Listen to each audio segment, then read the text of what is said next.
ആടാ ഏതാ നീ നിനക്ക് ഇവിടെ ഞങ്ങൾ ഇവിടോട്ട് പതിയാതെ എൻ്റെ അമ്മോ. ഇന്നും രണ്ടാളും നല്ല ഉറക്കത്തിലാണ്. ഞാൻ പിന്നെ കുറെ സമയം ഇവിടെ വെയിറ്റ് ചെയ്യാന്ന് പറഞ്ഞിരുന്നപ്പോ കുഞ്ഞുമാവ എണ്ണിട്ട് പതിയെ ഒന്ന് തല പൊക്കി നോക്കിയിട്ട് തിരിഞ്ഞ് അതുപോലെ അമ്മയുടെ പുറത്തോട്ട് കിടന്നങ്ങ് ഉറങ്ങി. ഇനി ഉറങ്ങിയതാണോ എന്താണെന്ന് അറിയാതെ കുറെ സമയമായിട്ട് അനക്കൊന്നും കാണാതായപ്പോ ഞാൻ മതിയെ ഇങ്ങനെ ആളുടെ അടുത്ത് വന്ന് ഇങ്ങനെ ഒന്ന് നോക്കിയതാ കേട്ടോ, ഇവൾ ഉറങ്ങുവാണോ ഇല്ലയോന്നൊന്ന് അറിയാൻ വേണ്ടിയിട്ട്. അപ്പൊ അതേ കള്ളിപ്പെണ്ണ് കണ്ണു തുറന്ന് കിടക്കണേണ്. അച്ഛൻ വന്ന് വിളിക്കാഞ്ഞിട്ടായിരുന്നു വാവ ഇങ്ങനെ കിടന്നിരുന്നത്.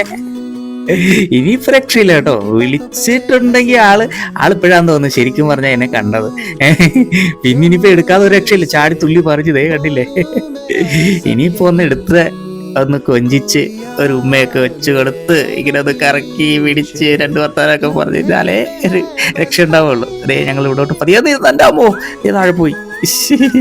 ആളുടെ ട്രെൻഡിങ് ഭയങ്കര ഇഷ്ടപ്പെട്ടതായിരുന്നു ഇത് കേട്ടോ. പക്ഷെ ഇത് റിയൽ ആയിട്ടൊന്നും ചെയ്യാനായിട്ട് ഇതുവരെ സാധിച്ചില്ല. പിന്നെ അതാ ഇതൊരു പ്രാന്ത് ഇവിടെ ഡെയിലി ഉള്ളതാണ് ഇങ്ങനത്തെ കേട്ടോ. പിന്നെ ആൾക്ക് ഇതേ അമ്മമ്മ കുറുക്ക് റെഡിയാക്കിയിട്ടുണ്ട്, രാവിലത്തെ ബ്രേക്ക്ഫാസ്റ്റ്. ഓരോ ദിവസവും മാറി മാറിയാണ് കൊടുക്കുന്നത്. പിന്നെ അടുക്കളയുടെ ഭാഗത്തുനിന്ന് ആരോ ഇറങ്ങി ഓടണം കണ്ട് കുഞ്ഞാവ് ഇടോട്ടൊന്ന് നിൽക്കണേ, ദാ കിടക്കുന്നു. തന്നെ നിൽക്കാറുള്ളതാണ് ഒരു മിനിറ്റ് ഒക്കെ.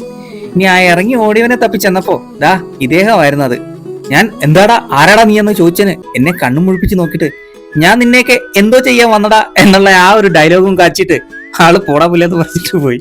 പിന്നെ കുറേ ദിവസമായില്ലേ കുഞ്ഞാവയുടെ കൂടി ഇങ്ങനെ ഇറങ്ങിയിട്ട്. ഞാൻ കൊണ്ട് കുറച്ചു നേരം കിടത്തി കഴിഞ്ഞപ്പോഴേ ആള് പെട്ടെന്ന് അങ്ങ് ഉറങ്ങിപ്പോട്ടോ, ഹാപ്പി